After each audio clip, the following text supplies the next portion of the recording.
Is it time to cover one of the most important subjects for natural living?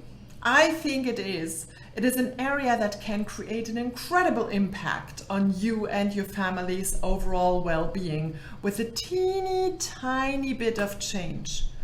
So a hard fact to wrap our minds around is that the government really has no idea whether most of the chemicals we use in our cleaning products are safe. According to Sloan Barnett, she's the author of Green Goes with Everything, and you will find the link to that post, to that article underneath this video. So she says, under the terms of the Toxic Substance Control Act of 1976, the US Environmental Protection Agency, the EPA, which administers the act, can't require chemical companies to prove the safety of their products unless the agency itself can show the product poses a health risk, which the EPA does not have the resources to do, since according to one estimate, it receives some 2,000 new applications for approval every year. So how tough is their review? You decide. In 2003, according to the Environmental Working Group, which is an agency watchdog, the EPA approved most applications within 3 weeks, even though more than half had provided no further information on toxicity at all. So Sloan continues. Here's another way of understanding how little is known. According to the EPA, of the nearly 3,000 top-selling chemicals in the US, only 7% have a full set of basic toxicity information. For the most part, the EPA simply relies on voluntarily testing agreements with major manufacturers. So, last time I checked the dictionary, voluntary meant if you feel like it. What do you think? Not good. Ingredients matter, so they can affect us in countless ways, including sleep, fertility, energy, weight gain, diseases, endocrine system disruption, also known as hormones. And hormones basically control every bodily function and so much more. So it's not good. But don't worry, let's move on, and I've got you. There are some solutions. But first, let's talk about the F word. And of course, not that F word, but the top offender to avoid, we don't talk about nearly enough. And that word, the F word, is fragrance, a cute word for unknown synthetic chemicals, also called perfume, depends on which country you're coming from. Synthetic scents or fragrance represents at least 3,000 ingredients that could possibly be used to form a product's scent. That's according to the online transparency list put out by the International Fragrance Association. So it is an unidentified mixture of ingredients, including carcinogens, allergens, respiratory irritants, endocrine disruptors, neurotoxic chemicals, and environmental toxicants. And these artificial scents are almost always found in body care products, in cosmetic products, in air fresheners, probably also hair fresheners, but cleaning supplies and laundry detergents, everything that is scented. So the reason companies continue to use synthetic scents that are so bad for our health is simple. They are cheaper. Synthetic scents can be an extremely cheap way to give everything from shampoo to lotion to candles a desirable scent. And you can actually create almost every scent in a lab. Unfortunately, just because you enjoy a scent doesn't mean it is good for you. And we've been trained to think that clean has a smell. And that's not true. Nope. Companies do not have to list every ingredient that they are using. So what it all comes down to is you trust the company when they say they are using fragrance, but it's not toxic, right?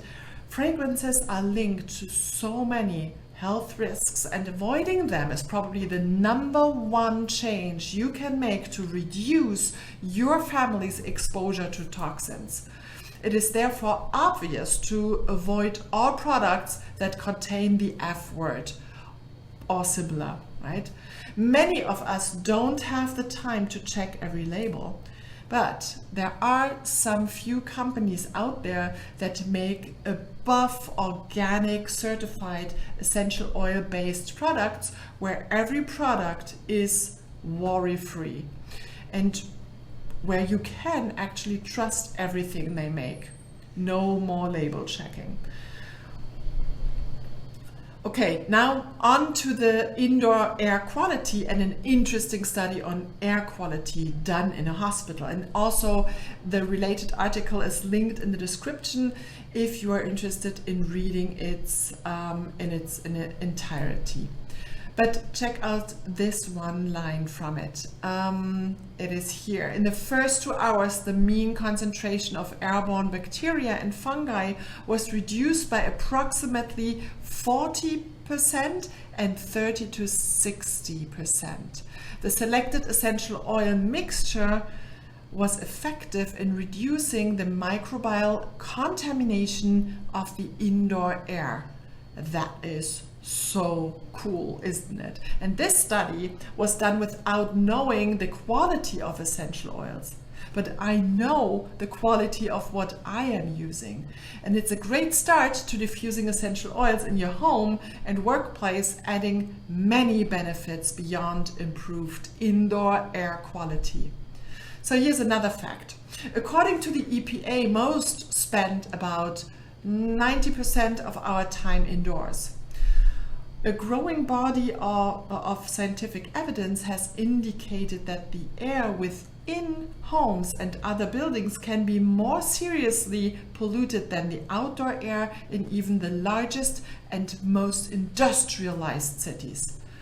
Even opening your window for 5 minutes at a time increases air quality. So open those windows and diffuse those oils. So for us living in the tropics, it is also absolutely important to understand that also mold is an issue because of the high humidity. Of course, there's actually, that is in other countries too, and I will cover that topic in more depth in another video at another time.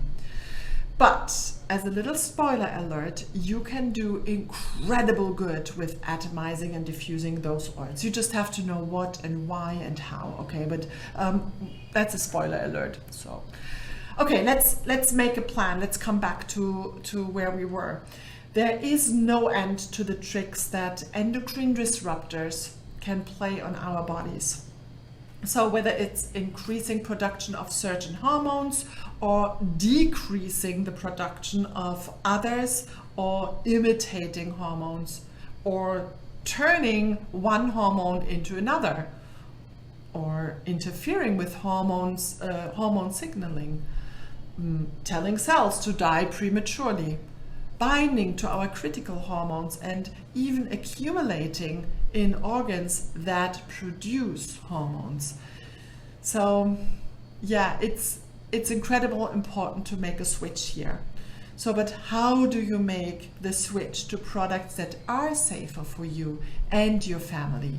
We don't have in our hand what's happening outside, but we do, it is in our hand what happens inside of our homes. And for me, this is incredibly important for not only Ryan and myself and our guests or friends when they're visiting, but also for our 4 cats that are constantly crawling on the floor, right? And inhaling whatever we are using. So how do you make the switch? Some start big. Walk around the house with a large trash bag. Other people slowly replace the harmful stuff after it's all used up. I mean, if you have to throw away all your stuff, that's a lot of cash, right? So you decide for yourself. I've put together a 6-month plan with monthly favorites to help you to ditch toxins for good. And you can check the description below. I have added some eye-opening and interesting links for you there as well. And also don't forget to subscribe to this channel and click the little bell to get notifications. So stay tuned and stay adventurous. See you soon. Bye.